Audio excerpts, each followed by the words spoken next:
Dando continuidade então aqui ao nosso trabalho.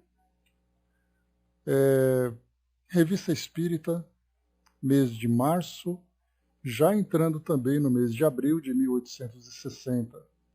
Nós terminamos no encontro passado o estudo, sobre o gênio das flores e vamos aqui agora entrar no novo artigo. Sobre o gênio das flores, nós estudamos aqui o relato do espírito que se apresentou como Etâne, um dos espíritos que presidem a formação das flores, a diversidade dos seus perfumes.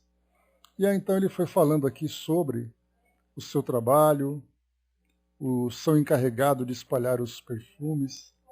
E nós chegamos a ver também a própria ação dos espíritos na influência dos próprios insetos que fazem polinização, né?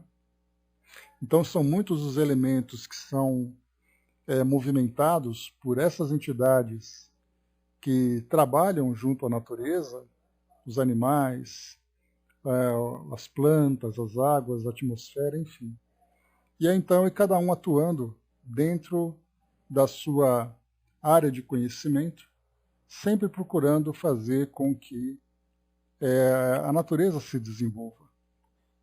Quando esse espírito, então, se manifestou, nós tivemos aqui algumas perguntas que Kardec dirigiu a São Luís, e ficou aqui apenas uma questãozinha pendente que eu queria retomar com vocês. Conforme Kardec foi desenvolvendo, então, aqui a pergunta a São Luís, por exemplo, começando aqui na pergunta número 2, foram poucas questões até. Esse espírito diz chamar-se Etâne. Como poderá ter um nome se jamais encarnou? É uma ficção. O espírito não preside de maneira particular a formação das flores. Antes de passar pela série animal, o espírito elementar dirige sua ação fluídica para a criação dos vegetais. Este ainda não encarnou e somente age sob a direção de inteligências mais elevadas, que já viveram bastante para adquirir ciência necessária à sua missão. Foi um desses que se comunicou. Ele já vos fez uma mistura poética da ação de duas classes de espíritos que atuam na criação vegetal. Depois Kardec perguntou, não tendo ainda vivido, mesmo na vida animal, como esse espírito pode ser tão poético? Aí então São Luís respondeu, relede. Ou seja, reler aqui em cima dizendo que o espírito então cria ali a sua ficção e na verdade ele é parte de um conjunto. E aí o que eu queria chamar a atenção de vocês foi uma observação colocada dizendo, vide a observação feita após a pergunta 24. Aqui ficou muito vago, mas pesquisando, eu vi que essa pergunta 24 fazia parte da senhorita Idelmul, que Kardec entrevistou, que era aquela senhora, aquela senhorita, que ela então se manifestava como uma evocação de um espírito vivo. E lá então, o que Kardec chamou a atenção aqui foi, quando foi feita ali a entrevista, foi perguntado, vedes aqui o vosso irmão? Na pergunta 23. Ela respondeu, que pergunta? Colocando ali, que pergunta, para que perguntar isso? E depois, estais contente de vê-lo? Mesma resposta, foi o que ela escreveu. Aí então, essa observação que Kardec pôs naquele artigo é o que serve para essa mesma outra questão trazida aqui por São Luís. Lá ela colocou mesma pergunta, mesma resposta, ou seja, a mesma surpresa, É óbvio que pode ver aqui o irmão e é óbvio que ela está contente ali em vê-lo, Por isso ela respondeu assim. E aí Kardec então colocou como observação naquele outro artigo. Sabe-se que os espíritos não gostam de repetir. Nossa linguagem é tão lenta para eles que evitam tudo quanto lhes parece inútil. Eis um ponto que caracteriza os espíritos sérios. Os levianos, zombadores, obsessores e pseudo-sábios geralmente são faladores e prolixos. Como os homens a quem falta a base, falam para nada dizer. As palavras substituem os pensamentos e eles julgam impor-se pelas frases redundantes e um estilo pedante. Né? Então aqui, só para a gente poder complementar, porque nessa edição da FEB da Revista Espírita, essa observação veio de um modo incompleto. Então eu queria completar para vocês aqui. Né? Esse é o artigo, Andréia, que nós estudamos. Só um instantinho aqui. Página 52. Deixa eu pegar aqui para você. Só um instantinho.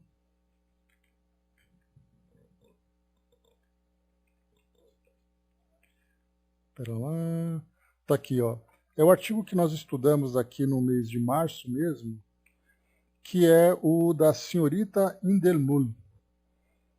E ali, surda muda de nascença, 32 anos, viva, residente em Berna. Né? Então, Kardec acrescentou essa entrevista naquela sessão de evocação de pessoas vivas. E aqui na questão número 24, foi quando então Kardec perguntou, né, fez ali, né, se ela via o irmão, e se ela via o irmão, se ela estava contente em vê-lo. Então antes ela perguntou, né, vedes aqui o vosso irmão, que estava ali encarnado, e ela colocou, que pergunta, né? Estais contente em vê-lo? Mesma resposta. É então que Kardec colocou essa observação, dizendo que os espíritos sérios não gostam então de se repetir. Aqui no Gênio das Flores aconteceu a mesma coisa. Quando São Luís explicou que o espírito então ali criava ali a sua própria fantasia, embora ele fosse realmente um espírito encarregado do trabalho junto à natureza. Né? Então foi essa a passagem que ficou pendente aqui para trazer para vocês, que na época eu tinha visto, mas eu tinha esquecido de separar. E aí então agora só para a gente poder complementar, para ficar mais fácil aqui, ficar completo o nosso trabalho agora.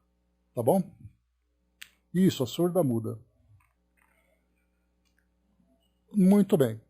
Próximo artigo aqui para finalizar, então, dessa comunicação espontânea, felicidade. Sociedade, 10 de fevereiro de 1860, médium senhorita Eugênio. Bom dia, Gilda.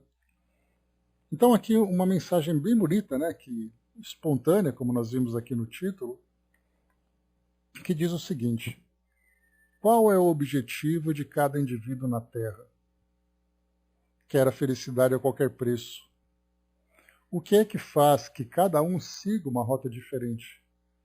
É que cada um de nós espera encontrá-la num lugar ou numa coisa que lhe agrada particularmente.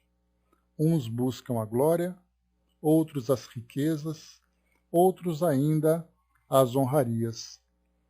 O maior número corre atrás da fortuna, pois atualmente é o meio mais poderoso de chegar a tudo. A tudo ela serve de pedestal. Mas quantos veem realizada essa necessidade de felicidade? Muito poucos.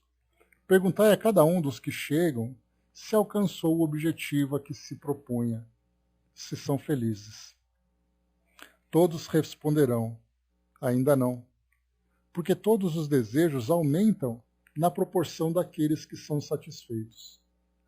Se hoje há tanta gente que quer interessar-se pelo Espiritismo, é porque depois de ver que tudo é quimera, e mesmo assim querendo alcançá-la, experimentam o Espiritismo, como tentaram a riqueza e a glória. Se Deus pôs nos corações essa necessidade tão grande de felicidade, é que ela deve existir em algum lugar. Sim, tende confiança nele, mas sabeis que tudo quanto Deus promete deve ser divino como ele, e que a felicidade que buscais não pode ser material. Vinde a nós, todos vós que sofreis. Vinde a nós, todos vós que necessitais de esperança, porque quando na terra tudo vos faltar, nós aqui teremos mais do que solicitam as vossas necessidades. Mães desesperadas, que vos lamentais sobre um túmulo, vinde aqui. O anjo que pranteais vos falará, vos protegerá, vos inspirará a resignação às penas que suportastes na terra. Todos vós que tendes insaciável necessidade da ciência, dirigir-vos a nós, porquanto somente nós podemos dar ao vosso espírito o alimento necessário. Vinde, sabemos achar um alívio para cada ferida, e por mais abandonados pareçais, há espírito que vos amam e estão prontos a vô-lo provar. Falo em nome de todos. Desejo que venhais pedir-nos conselhos, pois estou certa de que voltareis com esperança no coração. Style é o espírito que fala aqui então. E nessa primeira mensagem, quando nós falamos aqui sobre felicidade, e é bem interessante aqui a colocação que ela traz para nós, dizendo que se Deus pôs no coração, nos corações, a necessidade tão grande de felicidade, é que ela deve existir em algum lugar.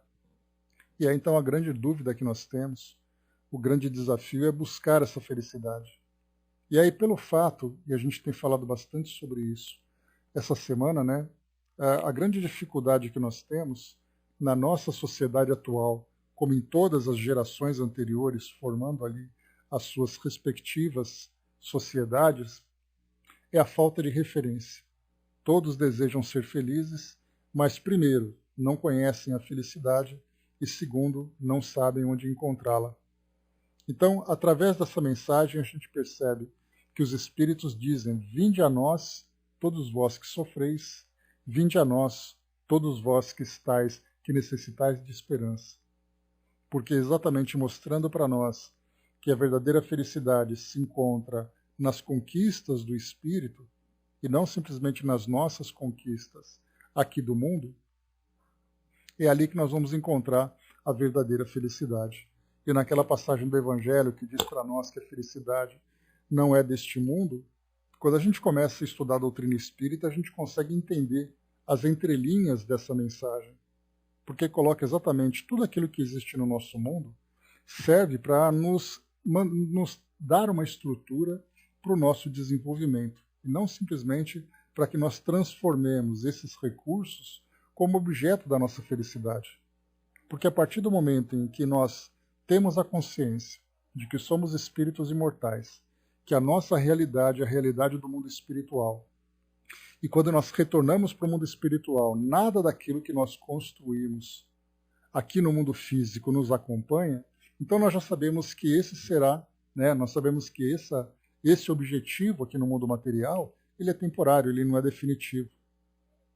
Então todo espírito que dedica a sua vida na construção de uma conquista material, na conquista de um título, no alcance de uma posição, sabendo que vai deixar tudo isso para trás, então na verdade ele passa grande parte da sua vida se iludindo, acreditando que esses esforços que ele empreende aqui no mundo material é exatamente ali o único objetivo da sua existência, por falta de entendimento de que, sendo espírito imortal, a sua realidade espiritual deve ser o seu objetivo. E aí então, no mundo espiritual, dentro do retorno, o que nós vamos perceber não é aquilo que ele conquistou que ele vai levar, mas é como ele conquistou. Como ele alcançou esse objetivo, porque aí então vai depender do seu esforço, né? Nós temos ali o espírito que muitas vezes é ocioso, o espírito que é dedicado, o espírito que é honesto, o espírito que é trapaceiro, e serão exatamente esses valores e essas imperfeições que chegarão até o mundo espiritual, que ele levar consigo mesmo gravado na sua consciência. E aqui depois um outro trecho é colocado para nós, quando o recado para as mães. Mães despedaçadas, que vos lamentais sob um túmulo, vinde aqui, o anjo que pranteais vos falará, vos protegerá, vos inspirará resignação às penas que suportastes na terra. Ontem eu assistia a mais um episódio daquele documentário do Netflix que nós temos comentado com vocês, falando sobre vida após a morte. E numa dos episódios falava ali sobre o trabalho dos médiuns, mostrando a mediunidade para as pessoas, tendo até na Holanda um lugar chamado Retiro para a Formação de Médiuns, né? Então, nesse documentário, mostra ali aulas bem interessantes, como se fosse um curso, né?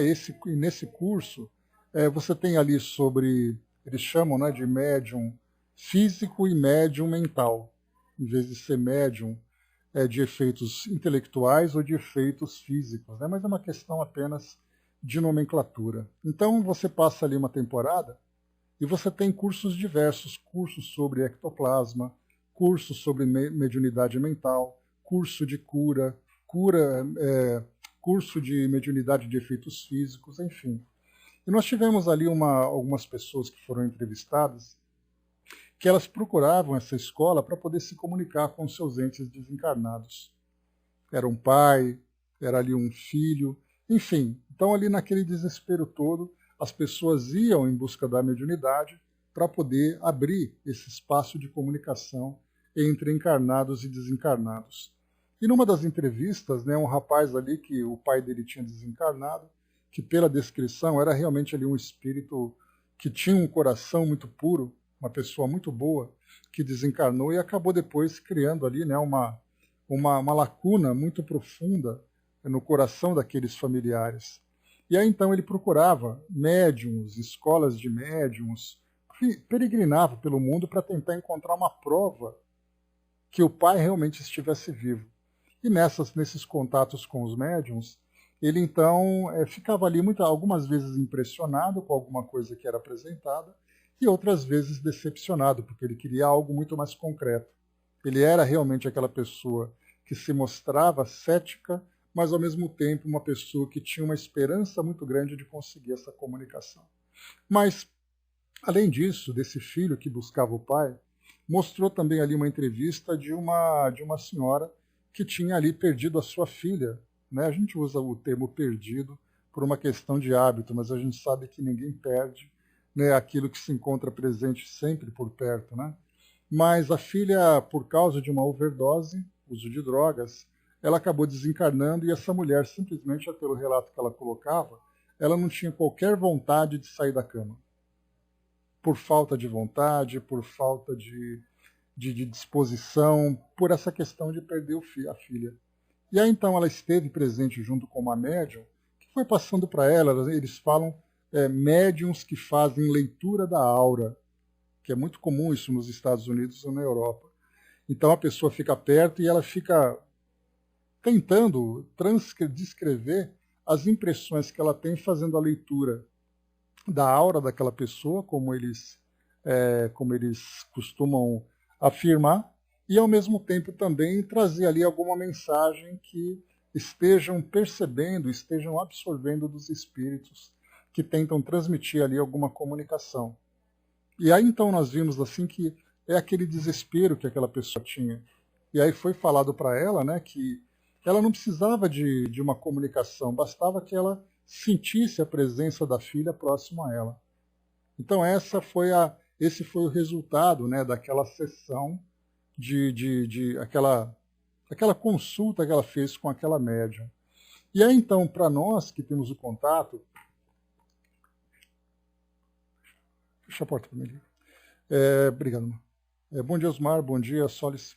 Então, assim, para nós que temos o contato com a doutrina espírita, é angustiante perceber o quanto as pessoas sofrem pelo mundo afora em busca de uma orientação, em busca de uma comunicação, tentando todos os tipos de recursos sem compreenderem, sem sequer conhecerem a doutrina, que traz para nós exatamente uma mensagem como essa.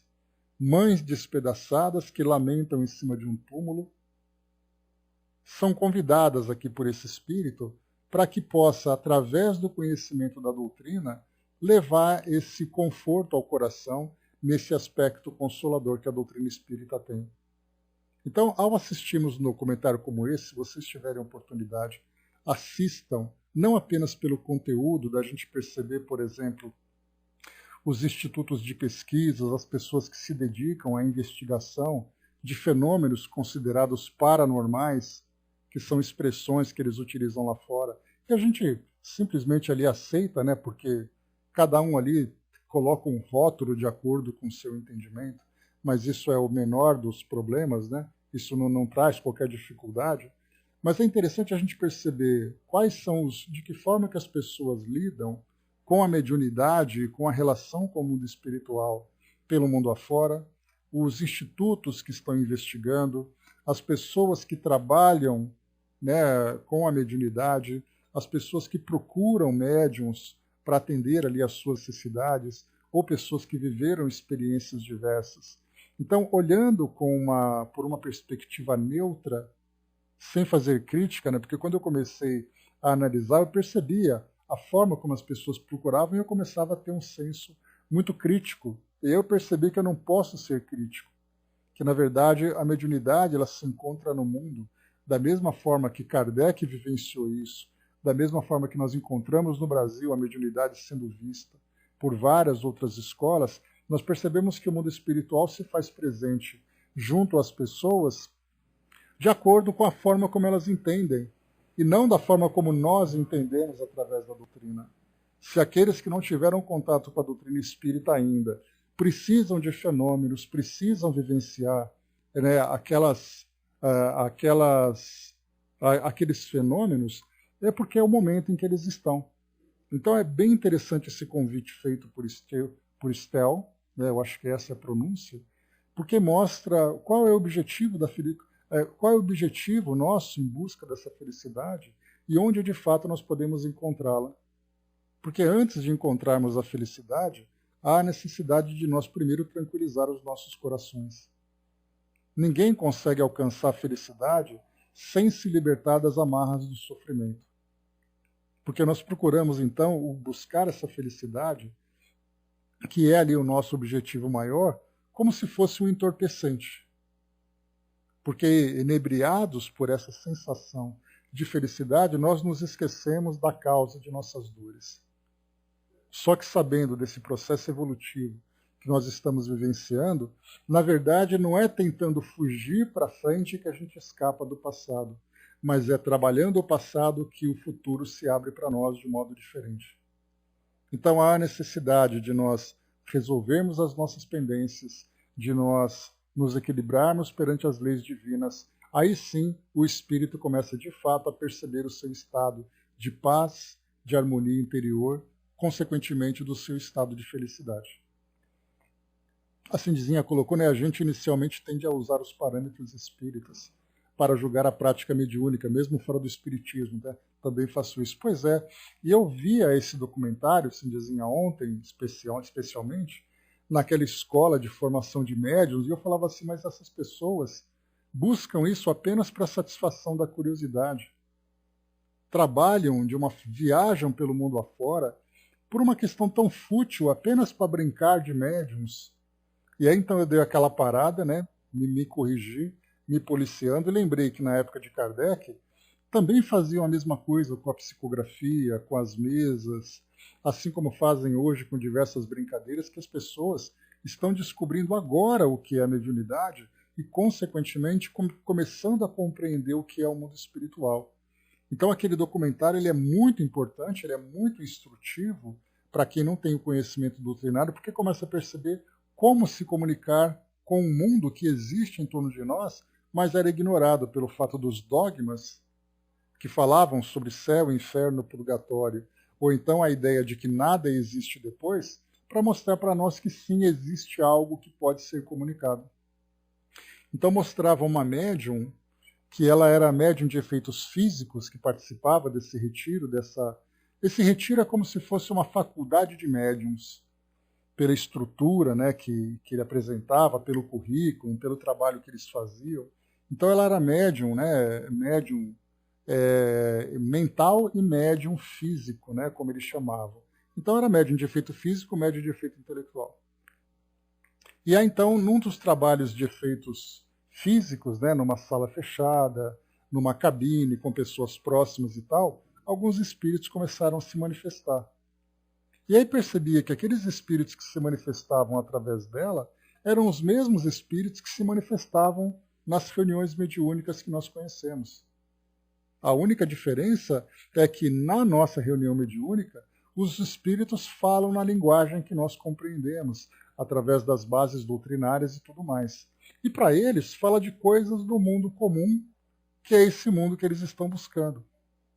Ou seja, a gente vê os espíritos trabalhando, que é algo que eu sempre falo para vocês aqui no nosso estudo, mas eu não consegui aplicar isso para mim mesmo, e ontem que despertou isso, percebendo que os espíritos atuam em todos os lugares do mundo, em todas as culturas, em todas as escolas religiosas. Só que eles utilizam a linguagem de cada grupo para que esse grupo possa compreender. Assim como os espíritos falam para nós, o Dr. Bezerra de Menezes, por exemplo, fala para nós numa reunião mediúnica, nós temos um outro espírito que fala com pessoas dentro de uma igreja católica, através da intuição. Temos outros espíritos que falam dentro de igrejas evangélicas, dentro de mesquitas, junto aos muçulmanos. Não ostensivamente, porque para a doutrina espírita, para a Umbanda, por exemplo, eles podem falar ostensivamente, diretamente, dizendo: nós somos espíritos e nós estamos conversando com vocês.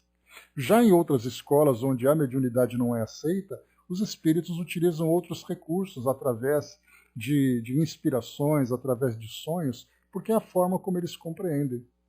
E aí foi muito interessante que mostrou também que na época, no século XIX, foram ali criadas igrejas espiritualistas para trabalhar as comunicações. Igrejas mesmo, né? Então, assim, enquanto a gente pensava que em 1857 o Livro dos Espíritos foi publicado e isso iria revolucionar o mundo, na verdade não, porque enquanto a doutrina espírita caminhava por um caminho, paralelamente nós tínhamos mais 10 outras filosofias que procuravam desenvolver esse contato com os espíritos. Não foi apenas Allan Kardec que se interessou pela doutrina espírita, mas vários outros pesquisadores fizeram isso também. E cada um foi criando, então, grupos diferentes, filosofias diferentes, algumas vingaram, outras desapareceram. Mas os registros desses fenômenos do passado foram todos catalogados, mostrando ali, inclusive, né, Arthur Conan Doyle, que se interessou por comunicações, Charles Richer, que também pesquisou bastante coisa a respeito da mediunidade, e ele era um dos ganhadores do Prêmio Nobel, assim como o casal Courier, né, que trabalhou ali junto com radiações, mas também se interessava, enfim. A gente percebe que o mundo espiritual naquele período foi falando de acordo com o entendimento e o interesse de cada grupo. Kardec e aqueles que se interessavam em acompanhar a doutrina espírita como filosofia, como ciência, como religião, dentro daquilo que nós conhecemos hoje, se aproximaram. Outros grupos deram ali o seu destino. Mas, enfim, falei tudo isso, né, Tico Teco, bom dia Osmar, bom dia, embaixador. Falei tudo isso para vocês só para a gente poder alinhavar um pouco desse raciocínio a partir dessa mensagem do Espírito que trouxe para nós a respeito da felicidade, como um convite para que nós nos conheçamos como espíritos que somos. E entendamos que a felicidade realmente não é deste mundo, no sentido dos interesses do mundo material. Mas nós podemos estar aqui, neste mundo, trabalhando pela nossa felicidade, a partir do momento em que nós desenvolvemos esse aspecto da espiritualidade que todos nós temos. Aí sim, nós podemos estar no mundo sem ser do mundo. Diferentemente de muitos, da grande maioria, muitas vezes até nós nos confundimos de estarmos aqui no mundo acreditando que nós somos desse mundo e ponto final. Mas nós já temos esse entendimento, estamos aqui nesse período necessário para o nosso desenvolvimento e tudo aquilo que nós fazemos tem repercussão na nossa realidade espiritual. Então tem repercussão positiva e negativa. Infelizmente o negativo acaba sendo um pouco maior exatamente pelas ilusões, né, pelas quimeras que nós vamos alimentando. Muito bem. Continuando aqui esse artigo, então, Kardec colocou, né, um instante depois, o espírito escreveu de novo espontaneamente. Então diz assim, o mesmo espírito Estel. Muitas vezes o sorriso vem aos lábios de certos ouvintes. E se escapa aos médiuns, não escapa aos espíritos. Mas não temais. São os que mais sorririam, os que mais sorriram, que mais acreditarão depois. E nós vos perdoamos, porque um dia poderei vos arrepender de vossa ironia. Estou convicta de que, senhoras, se perto de cada uma de vós se achegasse um ser perdido que tivesseis amado, a recordar-vos uma lembrança, trocaríeis vosso sorriso de incredulidade por um suspiro e ficaríeis felizes e ansiosas. Ficai tranquilas, vosso dia chegará e sereis tocadas pelo coração, porque, como bem eu sei, é a vossa corda mais sensível. Aqui, provavelmente, Steele assina de novo. Quando ela coloca, muitas vezes o sorriso vem aos lábios de certos ouvintes. Escapa aos médiuns, mas não escapa dos espíritos. Aqui ele fala daquele sorrisinho de ironia, de sarcasmo de pessoas que estavam, por exemplo, no espaço ali acompanhando o trabalho, tendo essa incredulidade sobre as comunicações. E aí então ela coloca algo muito importante. Isso escapa aos médiuns, mas não escapa aos espíritos. E aí depois coloca, não temais. São os que mais sorriram, que mais acreditarão depois. Então o espírito daqui é apenas uma beliscadinha, apenas uma chamada de atenção para aqueles que alimentam essa incredulidade, como nesse documentário também faz isso, pessoas que vão, mas não acreditam, são muito céticos a esse respeito, e aí coloca que mais dia ou menos dia acabarão acreditando. Muitas vezes nós mesmos também fomos muito céticos no passado e também lidamos com muito sarcasmo e com muita ironia com relação aos médiums e com relação também aos próprios espíritos. Então, muito bem. O próximo item que nós temos aqui na nossa revista é o anúncio da segunda edição do Livro dos Espíritos. Nós estamos aqui, então, no mês de março de 1860. Então, a gente lembra que 18 de abril de 57, foi quando foi lançada a primeira edição. Agora, em março de 60, 3 anos depois aproximadamente, a segunda edição. Então, Kardec anuncia aqui que é algo bastante interessante, muito importante, porque hoje nós estudamos a segunda edição. A primeira edição ela tinha uma estrutura diferente. Eu tenho aqui de forma digitalizada a primeira edição, então nós temos ali muitas perguntas que estavam na primeira edição vieram para a segunda. A maioria das perguntas que estavam lá foram não apenas reformuladas, mas também vieram aqui de outros acréscimos, trazendo aqui mais explicações, aprofundando mais os temas. Bom dia, Andréia. E depois nós temos, inclusive, aqui algumas correções que foram feitas. Notadamente, nós tivemos na pergunta número 4 da primeira edição, que falava sobre a origem do espírito humano, em que o espírito respondeu que o espírito humano é criado à parte. 57 isso. Em 58, Darwin lança a evolução das espécies, falando que o homem é uma evolução dos primatas. E aí, então, depois, em 1860, Kardec traz aqui, numa outra questão, quando ele comenta, foi dito que o espírito humano era um ser à parte, mas agora nós vemos que o espírito evoluiu dos reinos inferiores. E aí o espírito explica, então, que as coisas deveriam vir no seu tempo. Não era possível, naquela época, em 1850, fazer essa afirmação contradizendo todas as crenças do momento. Então, para nós é um pouco confuso, por que os espíritos não disseram realmente aquilo? Mas foi uma correção que Kardec fez, assim como na própria segunda edição, foi dito, mantido a partir da primeira edição, que não havia possessão. E foi somente na Revista Espírita que Kardec, então, fez essa correção. Então, aqui ele vai anunciar à venda o Livro dos Espíritos, segunda edição, inteiramente refundida e consideravelmente aumentada.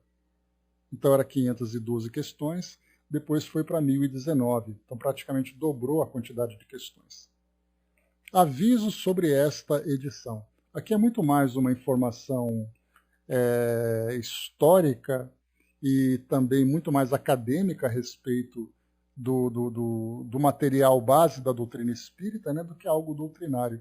Mas é importante que a gente tenha esse conhecimento. Manda, Dudu, por favor. Antes da gente entrar aqui no artigo, vamos aqui a contribuição que veio para nós né? Angélica é o espírito que nos comunica conosco. Muito obrigado, Angélica, seja sempre bem-vinda. É colocado para nós. Não somos passageiros só de passagem. As informações passadas, estudos, reflexões, poemas, canções e muito mais do que se percebe, ditos, ditados aos irmãos que trabalham sem intenção de trazer o orgulho no seu caminho como transmissor de nossas vozes e inscrições. Esses irmãos que nada de genérico possuem são os tarefeiros importantes para que a nossa relação com o meio esteja vinculada a uma trajetória que, por vezes abstratas, mais do que muitos são palavras e passagens de aprendizado para um estudo e de conforto aos que precisam na saudade e, por vezes, no sofrimento da perda de nossa chegada. E através desses irmãos tarefeiros, sim, apenas tarefeiros da entrega ao que precisa receber algo de conforto e seguir o que é nos proposto a passar para alguns dos que sempre irão ajudar na forma, seja ela escrita ou falada. O médium representa para nós o bom caminho da entrega e da ligação com o nosso plano espiritual. Bom trabalho, bom estudo a todos. Muito obrigado, Angélica. Aqui, então, trazendo para nós, né, a importante reflexão a respeito do trabalho desses tarefeiros, né, desses entregadores de correspondência, que são os médiuns. Né? E aqui ela fala para nós informações através de estudos, informações passadas, além de estudos, reflexões, poemas, canções e muito mais do que se percebe. Né? Então, ditos e ditados aos irmãos que trabalham, né? Tudo isso passado por médiuns. Né? Então, muito bacana a gente perceber aqui, né, no nosso trabalho, perceber em todos os demais trabalhos. E aí, então, quando a gente falava também sobre aqueles outros médiuns, né, que atuam naquelas outras escolas, né, como eu comentei há pouco, que a gente fica se perguntando, né, por que as pessoas não estudam simplesmente a doutrina espírita e tudo fica resolvido. E aí nós vamos ver que os espíritos trabalham, independente da escola, os espíritos trabalham onde há necessidade do trabalho e onde há oportunidade de trabalho. Então, sempre que houver ali alguém disposto, que tem essa faculdade, que tem essa sensibilidade e tem essa boa vontade para trabalhar junto ao mundo espiritual, para trazer esse esclarecimento, lá os espíritos estarão. Não, então é lindo a gente perceber isso, né, que enquanto a gente fica aqui brigando, né, tentando imaginar qual é a melhor, qual é a mais adequada, qual é a escola mais esclarecida, os espíritos estão procurando qualquer oportunidade para trabalhar pelo bem e trabalhar pelo esclarecimento da humanidade.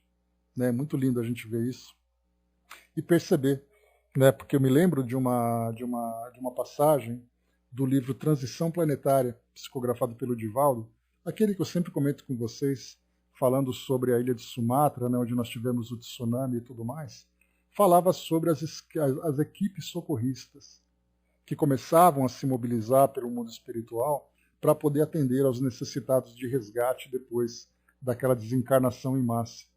E aí mostrava que vinham espíritos de todas as partes do mundo com vestimentas variadas, que eram ali sustentados por crenças diferentes, porque embora no plano espiritual, os espíritos continuam ainda, muitos deles, alimentando suas crenças, sua fé, sua religião.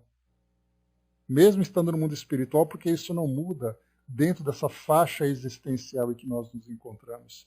Nós chegaremos no mundo espiritual imaginando, né, todos os espíritos que desencarnam vão se tornar espíritas no mundo espiritual. Ou seja, né, muita pretensão da nossa parte imaginar que o mundo espiritual se resume aos espíritas. Né?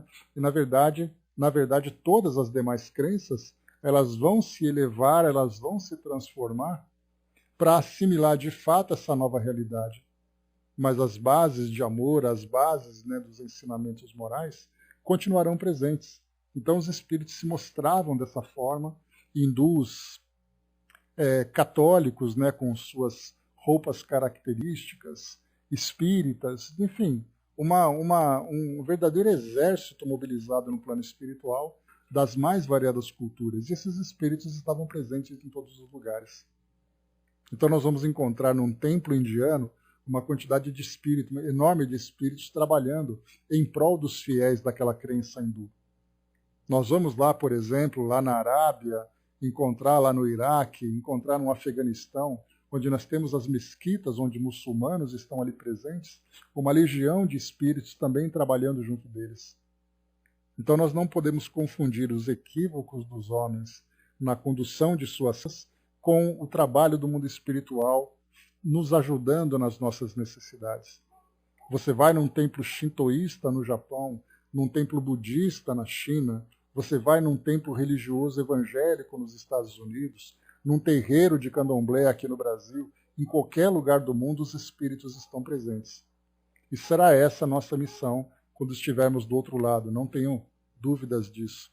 Estaremos envolvidos também nesse trabalho de esclarecimento, sempre pensando não nas nossas crenças, mas na necessidade do outro. E aprenderemos a falar, digamos assim, esse novo idioma, que na verdade é o idioma do amor, cada espírito falando aquilo que precisa, não aquilo que quer.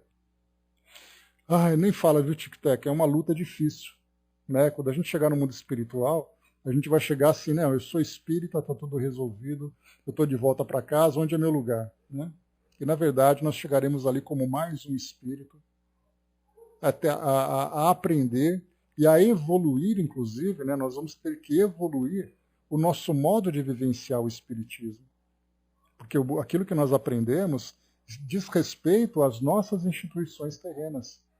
Eu aprendi a ser espírita naquele centro espírita. Eu vou ter que aprender a ser espírita olhando para o universo, não olhando para o centro espírita onde eu frequentava. Até porque cada centro espírita tem uma característica de trabalho. Se fosse depender só disso, os próprios espíritas se pegariam no mundo espiritual para um mostrar que o seu centro espírita é melhor do que o outro. Então, todos nós, como religiosos e filosóficos espiritualistas que somos, chegaríamos no mundo espiritual com a necessidade de reformular a nossa visão a partir dessa base que nós vivemos. Então vamos lá, meus amigos, seguindo aqui para nós. Então, nova edição do Livro dos Espíritos. Aviso sobre esta edição. Lembrando que essa é a edição que nós geralmente estudamos, né, a de março de 1860. Na primeira edição desta obra, o Livro dos Espíritos, anunciamos uma parte suplementar. Devia compor-se de todas as questões que ali não puderam entrar, ou que circunstâncias ulteriores e novos estudos deveriam originar. Mas como todas se referem a alguma das partes já tratadas, e das quais são o desenvolvimento, sua publicação isolada não teria apresentado nenhuma continuidade. Então, eu procurei esse anúncio na primeira edição, mas por falta de tempo eu não consegui aprofundar aqui minha pesquisa e não encontrei. Mas disse aqui que Kardec, então, ele avisou que futuramente ele traria um complemento para novas questões. Mas aí depois, nesses anos de pesquisa, nesses 3 anos que vieram depois, ele foi pesquisando e aprofundando temas e ele percebeu que não valeria apenas você lançar um complemento. Era mais fácil você lançar uma nova edição, aumentada e reformulada, como ele colocou para nós, trazendo ali essas novas questões de aprofundamento dos temas que já existiam. Então ele coloca: preferimos aguardar a reimpressão do livro para incorporar todo o conjunto, e aproveitamos para dar à distribuição das matérias uma ordem muito mais metódica, suprimindo ao mesmo tempo tudo quanto tivesse duplo sentido. Esta reimpressão pode, pois, ser considerada como obra nova, embora não tenham os princípios sofrido nenhuma alteração, salvo pouquíssimas exceções, que são antes complementos e esclarecimentos do que verdadeiras modificações, que foi aquele caso, um daqueles casos que eu comentei com vocês, quando falava sobre a origem do espírito humano e a evolução das espécies, né? Então, na verdade, foi muito mais ali um complemento e esclarecimento do que uma modificação, na verdade. Esta conformidade com os princípios emitidos, malgrado a diversidade das fontes em que foram hauridos, é um fato importante para o estabelecimento da ciência espírita. Então, esses princípios que está dizendo para nós aqui, que foram mantidos, apesar de fontes diferentes que começaram a trazer informações, criando aquele controle universal. Então, embora as fontes fossem diferentes, os princípios se mantiveram. Prova nossa própria correspondência que comunicações em tudo idênticas, se não quanto à forma, ao menos quanto ao fundo, foram obtidas em diferentes localidades. E isso muito antes da publicação do nosso livro, o que veio confirmá-las e dar-lhes um corpo regular. Então é exatamente isso, dessas informações que foram, se não quanto à resposta, na essência. Por seu lado, a história atesta que a maioria desses princípios tem sido professada pelos homens mais eminentes, dos tempos antigos e modernos, assim trazendo a sua sanção. Então, as diversas filosofias e os homens mais eminentes viviam, então, esses mesmos princípios morais e esse entendimento sobre o mundo espiritual, que foi, então, aqui, não confirmado pelo Espiritismo, mas foi sancionado por essa experiência que esses indivíduos viveram. Então, aqui, nas bancas, né, digamos assim, o Livro dos Espíritos, segunda edição de março de 60. Próximo item, próxima sessão. Aos leitores da revista. Então é aquela última sessãozinha onde o editor da revista fala com os leitores. Cartas não assinadas. Algumas vezes recebemos cartas que trazem como única subscrição um dos vossos assinantes, um dos vossos leitores, um dos vossos adeptos, etc., sem outra designação. A maioria dessas cartas contém relatos de fatos, comunicações espíritas, perguntas pedindo resposta ou ainda solicitando a evocação de certas pessoas. Julgamos dever prevenir nossos leitores, assinantes ou não, que toda carta não autenticada será considerada não recebida. Assim, não lhe daremos nenhuma atenção. Em nossos relatórios, usamos de grande reserva quanto à publicação de nomes próprios, porque compreendemos a necessidade de certas posições, razão por que não citamos senão aqueles que nos autorizam. Outro, porém, é o critério a respeito das comunicações que nos fazem. Tudo quanto não é assinado é refugado, até mesmo sem ser lido, pois nossos trabalhos se multiplicam de tal forma que não nos permitem ocupar-nos com aquilo que não tem um caráter sério. Allan Kardec assina a carta. Viu aqui a severidade com que Kardec trata essa questão, né, autenticando aqui a responsabilidade do trabalho, porque muitas vezes vem uma informação trazida numa carta e a pessoa assina um de vossos leitores. Como é que você pode trazer uma informação para uma revista dessa sem você saber quem é o remetente? Então, por isso Kardec coloca, se você não se identifica, não tem comunicação. Meus amigos, encerramos aqui então o mês de março de 1860 e partimos aqui agora para a Revista Espírita, ano 3º, abril de 1860, número 4, que diz aqui para nós, então, começando logo na primeira página aqui, Boletim da Sociedade Parisiense de Estudos Espíritas. Vamos fazer aqui uma pequena viagem nos boletins da sociedade, quando então Kardec traz aqui a ata dos trabalhos realizados lá na sociedade. Sexta-feira, 24 de fevereiro de 1860, sessão geral. Sessão geral e sessão particular. Sessão geral é aquela sessão em que convidados podem fazer parte. Sessão particular é aquela reunião onde são tratados temas administrativos da sociedade. Então estamos aqui numa sessão geral. Comunicações diversas. Primeiro, carta de Dieppe. Carta de Dieppe. Confirmando em todos os pontos os fatos de manifestações espontâneas ocorrida na casa de um padeiro do vilarejo de Grandes Ventes, perto de Dieppe, e relatados pelo Vigie, publicados em nosso número de março. Nós vimos essa história do pão, né, que voava para cá, voava para lá. Então aqui é uma carta que confirmava aquilo que foi publicado né, no mês de março. Lembrando que essa sessão aqui era de fevereiro e somente em março foi publicada. Segundo, carta do Sr. M, de tio Dardesh, dando novas informações sobre fatos que se passaram no castelo de Fons, perto de Albuenas. Terceira, carta do barão de Cherkassov, com detalhes circunstanciados e autênticos sobre um fato deveras extraordinário de manifestação espontânea por um espírito perturbador, ocorrido em meados deste século com um fabricante de São Petersburgo, publicada a seguir. Então, em breve nós veremos aqui esse artigo. Quarto, relato de uma aparição tangível com todos os caracteres de um agênere, lembrando que o agênere é o espírito que se materializa, né? Só que ele não foi gerado da forma natural como nós compreendemos, mas ele é palpável e tangível, né? O tangível, ou seja, ele pode ser ali tocado, né?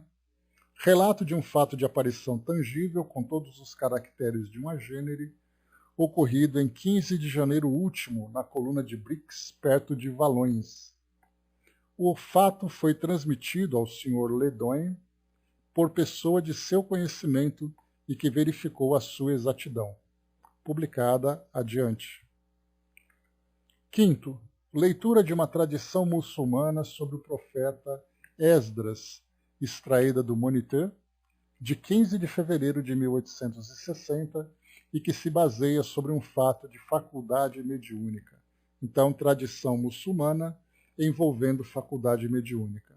Então, ali só a leitura então que foi passado, que a gente não conhece.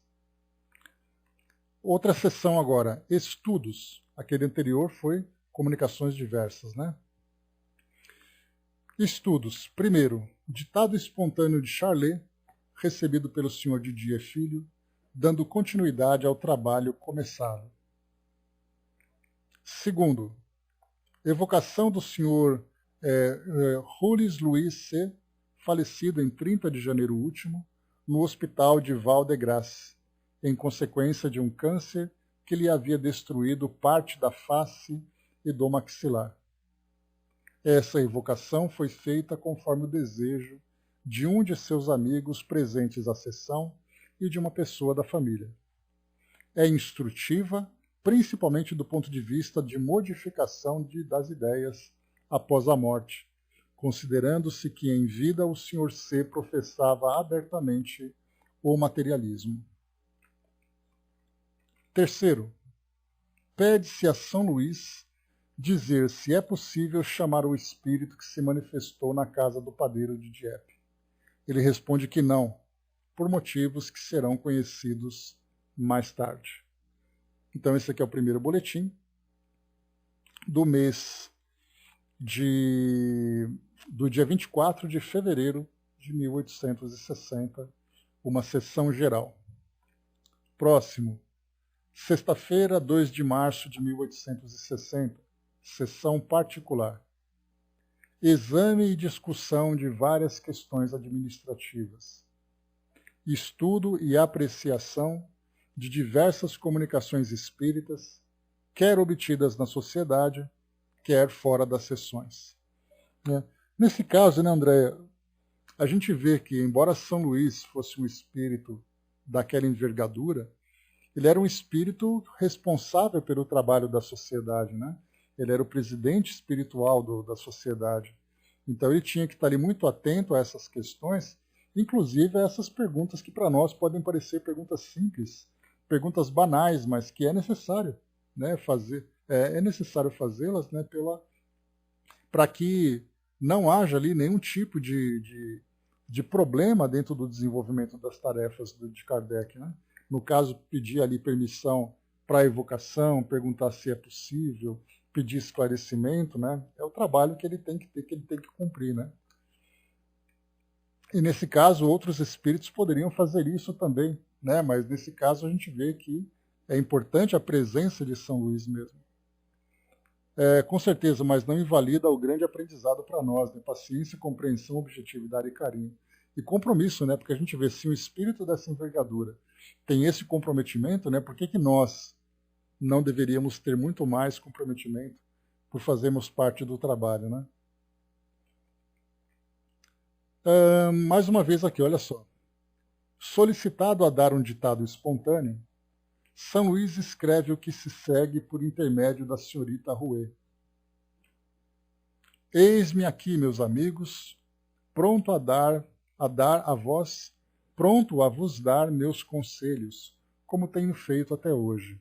Tá vendo? Foi só falar de São Luís que ele apareceu aqui. Desconfiai dos espíritos maus, que poderiam insinuar-se entre vós, procurando semear a desunião. Infelizmente, os que querem tornar-se úteis a uma obra sempre encontram obstáculos. Aqui não se acha a pessoa generosa que os conhece, mas o encarregado de executar os desejos que ela manifesta. Não temais.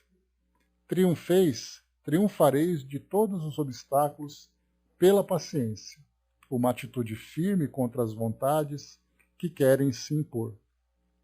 Quanto às diversas comunicações que me atribuem, muitas vezes é outro espírito que toma meu nome. Pouco me comunico fora da sociedade, que tomei sob meu patrocínio. Aprecio esses lugares de reunião que me são especialmente consagrados, mas é somente aqui que gosto de dar avisos e conselhos. Assim, desconfiai dos espíritos que frequentemente se servem de meu nome. Que a paz e a união estejam entre vós. Em nome de Deus Todo-Poderoso, que criou o bem, eu vô-lo desejo. São Luís. Então, olha só, outros espíritos então que se comunicam em outras reuniões, em outros grupos, em nome do próprio São Luís. Nós já tivemos espíritos que se apresentavam como Maria de Nazaré, como Jesus Cristo, atualmente como Chico Xavier, e assim vai, né? Então a gente vê assim, né, que como o Dr. Bezerra de Menezes também, então nós temos ali aqueles que são os representantes desses espíritos, fazendo parte ali daquele grupo de trabalho, mas temos espíritos maliciosos que se comunicam, se passando por eles e trazendo ali, muitas vezes de uma forma muito sutil, um pequeno detalhe que pode trazer ali um desentendimento entre trabalhadores de um determinado grupo, né? Seguindo com o boletim. Um membro faz esta observação. Como pode um espírito inferior usurpar o nome de um espírito superior sem o consentimento deste último? Isso não pode ser senão com má intenção. Por que então os espíritos bons o permitem? Se não podem se opor, serão menos poderosos que maus?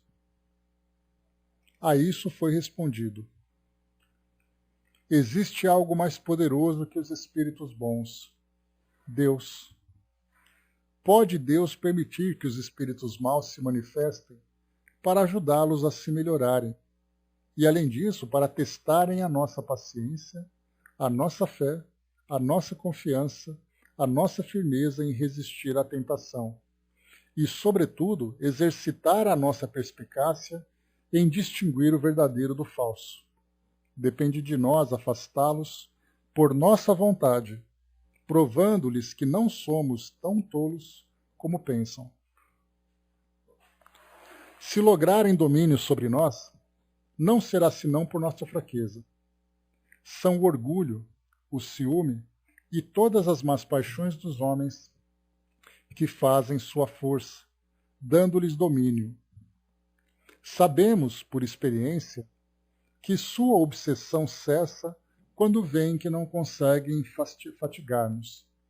Cabe, pois, a nós mostrar-lhes que perdem tempo.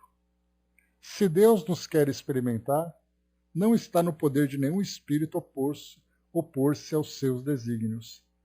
A obsessão dos espíritos enganadores ou malévolos não resulta, pois, nem de seu poder, nem da fraqueza dos bons, mas de uma vontade que é superior a todos.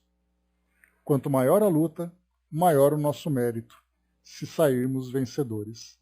Então está aí, orientação importantíssima trazida, né, por Kardec e por São Luís, mostrando que Deus simplesmente permite que tudo isso aconteça, porque muitas vezes um espírito vem se passando por um espírito elevado, e nós ficamos preocupados com o fato dele se identificar com esse nome. E nós nos esquecemos do real motivo dele se fazer presente, que é o fato dele ser um espírito ainda pouco esclarecido. Então, ele se passar como impostor, esse fato de ser o impostor já é a necessidade dele, e não a intenção que ele tem de enganar as pessoas. Mas para a gente poder detectar com muita perspicácia, há necessidade de estudo, de observação e de muito trabalho para que, assim que o espírito se manifeste, trazendo um determinado nome, trazendo um determinado assunto, isso seja rapidamente percebido pelos trabalhadores. E aí observem naquele espírito, não um espírito enganador, mistificador, mas um espírito necessitado de esclarecimento. Porque no momento em que ele é desmascarado, nós não devemos criar um inimigo, mas nós devemos mostrar a ele a realidade e perceber que ele é um espírito que pode ser ajudado pelo trabalho tanto dos encarnados como dos desencarnados. André colocou, né, o problema é que falando bonito não sabemos distinguir. É pelo conteúdo, né, Andréa? É aí que vem a história. É esse o conteúdo, porque muitas vezes de uma forma sutil você consegue manipular uma ideia. E aí então, conforme São Luís, sendo um espírito tão já conhecido, eles conseguem compreender o conteúdo, a linguagem e o objetivo daquela fala. Mas aí precisa realmente de uma percepção. Né? Esquecemos, né, Tcheco-Teco? A gente acha que tudo vem fácil para nós, né? Irmão do bem, querido amigo, participando conosco também aqui, traz essa mensagem. Bom dia, Sandra. Que o Mestre Jesus esteja com todos. A necessidade do estudo da doutrina se faz necessário para que a sintonia do vosso mundo com o nosso seja mais fácil. Precisamos de instrumentos com conhecimento, para não temerem a nossa presença próxima a cada um de vós, e dedicação, pois o trabalho é árduo, requer compromisso. Não vos assusteis, estaremos ajudando a todos que tenham compromisso à causa.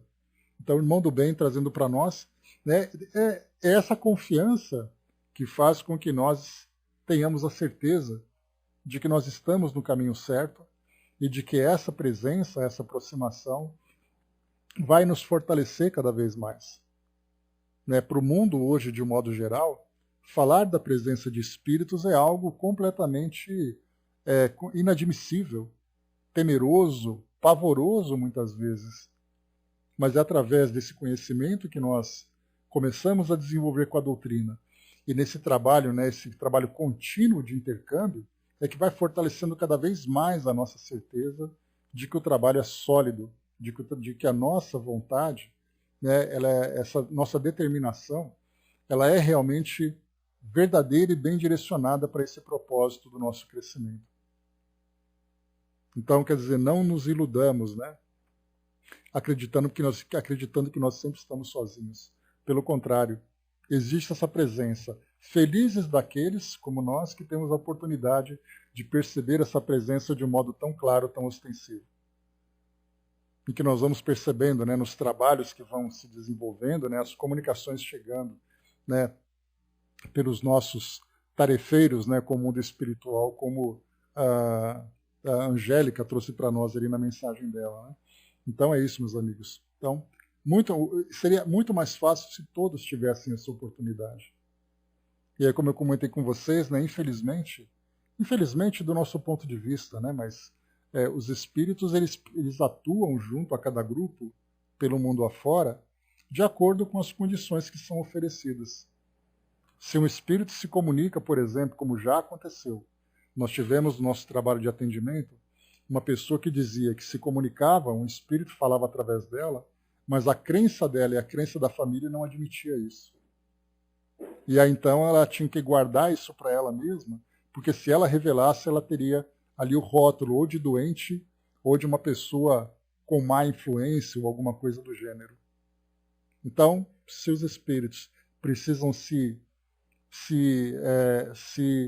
restringir a essas comunicações sutis, paciência, porque é o que cabe, né? Então, para nós que temos esse canal aberto, felizmente nós temos ali grandes amigos que se fazem presentes com frequência junto a nós. Próxima mensagem para a gente finalizar. Muito obrigado, irmão do bem. Próxima mensagem aqui do boletim para a gente poder finalizar. Sexta-feira, 9 de março de 1860, uma nova sessão particular. Deixa eu analisar aqui uma coisa, porque houve uma quebra de regra. 2 de março, sessão particular, 9 de março, sessão particular de novo, saindo daquela rotina de intercalar as sessões particulares com sessões gerais. Leitura do projeto de modificações a ser introduzido no regulamento da sociedade. A respeito, o Sr. Allan Kardec apresenta as seguintes observações. Pessoal, agora aqui Kardec falando, olha que legal, hein? E é aquela fala fora do contexto doutrinário, né? Considerações sobre o objetivo e o caráter da sociedade. Então imaginem que eu estou falando em francês e estou aqui representando Kardec, tá bom? Com as devidas proporções aqui. Senhores, algumas pessoas parecem equivocadas quanto ao verdadeiro objetivo e o caráter da sociedade. Permitir-me relembrá-los em poucas palavras. O objetivo da sociedade está claramente definido em seu título e no preâmbulo do regimento atual. Esse objetivo é essencialmente, e pode-se dizer com exclusividade, o estudo da ciência espírita. O que queremos, antes de tudo, não é nos convencer, pois já o estamos, mas instruir-nos e aprender o que não sabemos. Para tanto, queremos nos colocar nas mais favoráveis condições. Como esses estudos exigem calma e recolhimento, queremos evitar tudo quanto seja causa de perturbação. Tal é a consideração que deve prevalecer na apreciação das medidas que vamos adotar. Partindo desse princípio, a sociedade não se apresenta absolutamente como uma sociedade de propaganda. Sem dúvida, cada um de nós deseja a difusão das ideias que julgamos justas e úteis, contribuindo no círculo de suas relações e na medida de suas forças. Entretanto, será erro pensar que para isso seja necessário estar reunidos em sociedade, e mais falso ainda, crer que a sociedade seja a coluna sem a qual o espiritismo estaria em perigo. Estando regularmente constituída, nossa sociedade procede com mais ordem e método do que se marchasse ao acaso. Mas, à abstração disso, ela não é mais preponderante do que os milhares de sociedades livres ou reuniões particulares existentes na França e no estrangeiro. Ainda uma vez, o que ela quer é instruir-se. Eis porque só admite em seu seio pessoas sérias e animadas do mesmo desejo, porque o antagonismo de princípios é uma causa de perturbação. Falo de um antagonismo sistemático sobre as bases fundamentais, porquanto não poderia ela, sem se contradizer, afastar a discussão sobre questões de detalhe. Se adotou certos princípios gerais, não o fez por espírito de estreito exclusivismo.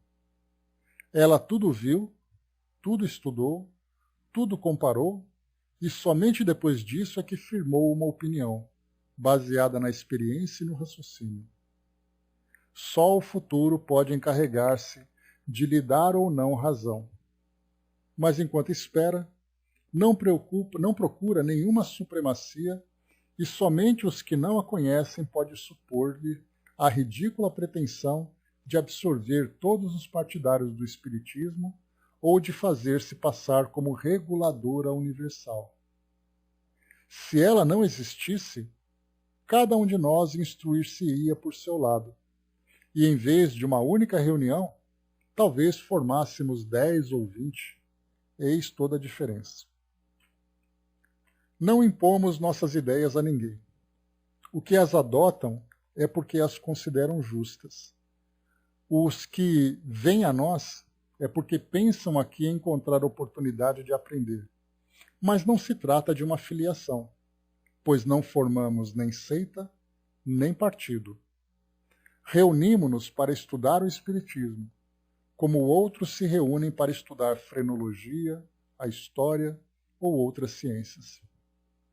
E como nossas reuniões não se baseiam em nenhum interesse material, pouco importa se outras se formam ao nosso lado. Na verdade, seria atribuir-nos ideias bem mesquinhas, bem estreitas e bem pueris, que crer que as veríamos com olhos ciumentos. Os que pensassem em nos criar rivalidades mostrariam, por isso mesmo, quão pouco compreendem o verdadeiro espírito da doutrina. Só lamentamos uma coisa, que nos conheçam tão mal a ponto de nos suporem acessíveis ao ignóbil sentimento do ciúme. Compreende-se que empresas mercenárias rivais, que podem prejudicar-se pela concorrência, se vejam com maus olhos. Mas se essas reuniões não tiverem em vista, como deveriam ter, senão um interesse puramente moral, e a elas não se misturasse nenhuma consideração mercantil, pergunto, em que poderiam ser prejudicadas pela multiplicidade? Dirão, sem dúvida, que se não existisse interesse material, há o do amor próprio, o direito de destruir o crédito moral do seu vizinho. Mas talvez esse móvel fosse mais ignóbil ainda. Se é assim, que Deus não permita, apenas lamentaremos os que forem movidos por semelhantes pensamentos. Queremos sobrepujar os vizinhos? Tratemos de fazer melhor que eles. Eis aí uma luta nobre e digna, desde que não seja ofuscada pela inveja e pelo ciúme. Eis, pois, senhores, um ponto essencial, que não deve ser perdido de vista. Não formamos uma seita, nem uma sociedade de propaganda, nem uma corporação com interesse comum. Se deixássemos de existir, o Espiritismo não sofreria nenhum prejuízo, formando-se de nossas ruínas 20 outras sociedades. Portanto, os que buscarem destruir-nos com o objetivo de entravar o progresso das ideias espíritas, nada ganhariam com isso. É necessário saberem que as raízes do Espiritismo não estão em nossa sociedade, mas no mundo inteiro. Existe algo mais poderoso que eles, mais influente que todas as sociedades. É a doutrina, que vai ao coração e à razão dos que a compreendem e, sobretudo, dos que a praticam. Esses princípios, senhores, indicam-nos o verdadeiro caráter do nosso regimento, que nada tem em comum com os estatutos de nossa corporação. Nenhum contrato nos liga uns aos outros. Fora de nossas sessões, não temos outras obrigações recíprocas que não sejam a de nos comportarmos como gente bem-educada. O que nessas reuniões não encontrarem aquilo que nelas esperam achar, tem toda a liberdade para retirar-se. Eu mesmo não compreenderia que permanecessem, desde que não lhes convenha o que aqui se faz. Não seria racional que viessem perder tempo. Em toda reunião, é preciso uma regra para a manutenção da boa ordem. Falando claramente, nosso regulamento nada mais é que uma instrução destinada a estabelecer ordem em nossas sessões, a manter entre os assistentes as relações de urbanidade e de convivência que devem presidir a todas as assembleias de pessoas educadas, abstração feita das condições inerentes à especialidade de nossos trabalhos. Por que não tratamos apenas com homens, mas com espíritos que, como sabeis, não são igualmente bons e contra a velhacaria dos quais é preciso que nos resguardemos? Nesse número, alguns são muito astuciosos e podem mesmo, por ódio ao bem, impelir-nos a uma vida perigosa. Cabe a nós ter bastante prudência e perspicácia para frustrá-los, o que nos obriga a tomar precauções particulares.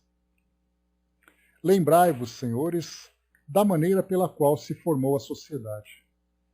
Eu recebia em minha casa algumas pessoas em pequeno comitê. Com o crescimento do grupo, acharam que era preciso um local maior. Para consegui-lo, teríamos que pagar. Tivemos, portanto, que nos cotizar. Disseram mais. É preciso ordem nas sessões, não se pode admitir o primeiro que chegar. É necessário, portanto, um regulamento. Eis toda a história da sociedade. Como vedes, é bem simples. Não entrou na cabeça de ninguém fundar uma instituição, nem se ocupar do que quer que seja fora dos estudos. Eu próprio declaro de maneira muito formal que se um dia a sociedade quiser ir além, não a acompanharei. O que fiz, outros são mestres em fazê-lo. Ocupando-se à vontade conforme seus gostos, suas ideias, seus pontos de vista particulares, e esses diferentes grupos podem perfeitamente entender-se e viver como bons vizinhos. A menos que utilizemos uma praça pública como local de assembleia, considerando-se que é impossível reunir no mesmo lugar todos os partidários do espiritismo, esses diversos grupos devem ser fração de um grande todo, mas não seitas rivais. E o mesmo grupo, tornado muito numeroso, pode subdividir-se, como os enxames de abelhas. Esses grupos já existem em grande número e se multiplicam todos os dias. Ora, é precisamente contra essa multiplicidade que a má vontade dos inimigos do Espiritismo virá quebrar-se, porque os entraves teriam como efeito inevitável, pela própria força das coisas, a multiplicação das reuniões particulares. Entretanto, é preciso convir que em certos grupos há uma espécie de rivalidade, ou antes, de antagonismo. Qual a causa? Meu Deus, essa causa está na fraqueza humana, no espírito de orgulho que quer impor-se. Está, sobretudo, no conhecimento ainda incompleto dos verdadeiros princípios do Espiritismo. Cada um defende os seus espíritos, como outrora as cidades da Grécia defendiam seus deuses, que, seja dito de passagem, não passavam de espíritos mais ou menos bons. Essas dissidências só existem porque há pessoas que querem julgar antes de terem visto tudo ou que julgam do ponto de vista de sua personalidade. Elas se apagarão, como muitas outras já se apagaram, à medida que a ciência se reformular. Porque, em última análise, a verdade é uma só, e sairá do exame imparcial das diferentes opiniões. Esperando que a luz se faça sobre todos os pontos, qual será o juiz? Dir-se-á que é a razão, mas quando duas pessoas se contradizem, cada uma invoca a sua razão. Que razão superior decidirá entre as duas?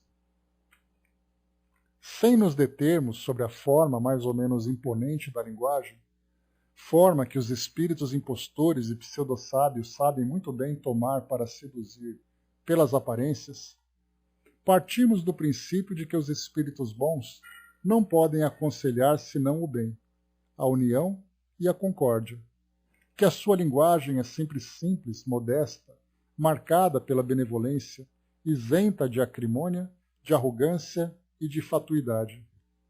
Numa palavra, tudo neles respira a mais pura caridade. Caridade, eis o verdadeiro critério para julgar os espíritos e julgar a si próprio. Quem quer que, sondando o foro íntimo de sua consciência, encontrar um germe de rancor contra o próximo, mesmo um simples desejo do mal, pode dizer a si mesmo, sem sombra de dúvida, que é solicitado por um espírito mau, porque esquece essas palavras do Cristo: sereis perdoados como vós mesmos houverdes perdoado. Portanto, se houvesse rivalidade entre dois grupos espíritas, os espíritos verdadeiramente bons não poderiam estar ao lado daquele que lançasse anátema ao outro, pois jamais um homem sensato poderia acreditar que a inveja, o rancor a malevolência, numa palavra, todo sentimento contrário à caridade, pudesse emanar de uma fonte pura. Procurai, então, de um lado, a mais pura caridade prática, e não de palavras, e reconhecereis sem dificuldade que de lado estão os melhores espíritos, de que lado estão os melhores espíritos, e, consequentemente, de quais deles temos mais razão de esperar a verdade. Essas considerações, senhores, longe de nos afastar do nosso objetivo, colocam-nos no verdadeiro terreno. Encarado desse ponto de vista, o regimento perde completamente seu caráter de contrato, para revestir aquele, bem mais modesto, de uma simples regra disciplinar. Todas as reuniões, seja qual for o seu objetivo, deverão premunir-se contra um escolho, o dos caracteres trapalhões que parecem nascidos para semear a perturbação e a cisânia, onde quer que se encontrem. A desordem e a contradição são o seu elemento. As reuniões espíritas, mais que as outras, devem pôr-se em guarda contra eles, porque as melhores comunicações só são obtidas na calma e no recolhimento, incompatíveis com sua presença e com os espíritos simpáticos que os conduzem. Em resumo, o que devemos buscar é remover todas as causas de perturbação e de interrupção, manter entre nós as boas relações, de que os espíritas sinceros, mais que outros, devem dar exemplo, opor-nos por todos os meios possíveis ao afastamento da sociedade de seus objetivos, à abordagem de questões que não são de sua alçada e que degenere em arena de controvérsias e de personalismo. O que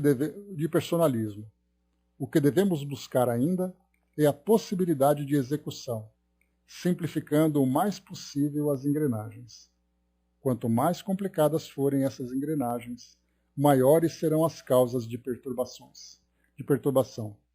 O relaxamento seria induzido pela força das coisas, e deste a anarquia. Não há mais que um passo. Então, aqui mensagem de Kardec, sobre o novo regimento que era apresentado, para que eles entendessem que essa mudança de regimento, na verdade, era para fortalecer a sociedade no seu princípio fundamental do estudo da doutrina, e não para criar ali rivalidades com outros grupos, que infelizmente nós vemos grupos espíritas, grupos de estudos virtuais, casas espíritas e tudo mais, um brigando com o outro para ter ali um destaque a mais. Na verdade, isso é uma fraqueza dos próprios homens, não o princípio de todo o trabalho. E para finalizarmos aqui, Irmão do Bem trouxe para nós mais uma comunicação, muito obrigado, que diz assim para nós: no vosso mundo atualmente a agitação é grande, mas já houveram momentos mais difíceis. Não vos desespereis, tudo no universo é equilíbrio e que o Pai Maior comanda tudo. Cada espírito tem sua própria luz. Assim, sejais luz no caminho dos outros. Então, Irmão do Bem trazendo para nós essa mensagem, a gente reforça: deixemos brilhar a nossa luz, como passagem do Evangelho. E com essa mensagem, meus amigos, a gente encerra o nosso trabalho de hoje, percebendo que todo o conteúdo que nós absorvemos aqui nos nossos estudos servem para nós como recurso de difusão desse bem, do amor, já que nós somos, como trabalhadores da última hora, seguindo aquela parábola, mostrando para nós, então, aqui a importância de nós utilizarmos esse conhecimento da doutrina para difundirmos os ensinamentos de Jesus. E lembremos que, muitas vezes, nós somos o único evangelho que uma pessoa leu na vida. Guardem sempre essa passagem para a gente poder perceber que tudo aquilo que nós dizemos, todas as nossas atitudes, refletem exatamente aquilo que nós estamos estudando para a nossa transformação. E aí nós encerramos, então, o nosso trabalho de hoje. Lembrando aqui que o nosso próximo encontro, nós cuidaremos, então, aqui do nosso... lidaremos aqui com sexta-feira, dia 16 de março de 1860, uma sessão particular, em que foi discutido e adotado o regimento modificado, que foi uma consequência desse texto anterior que Kardec apresentou.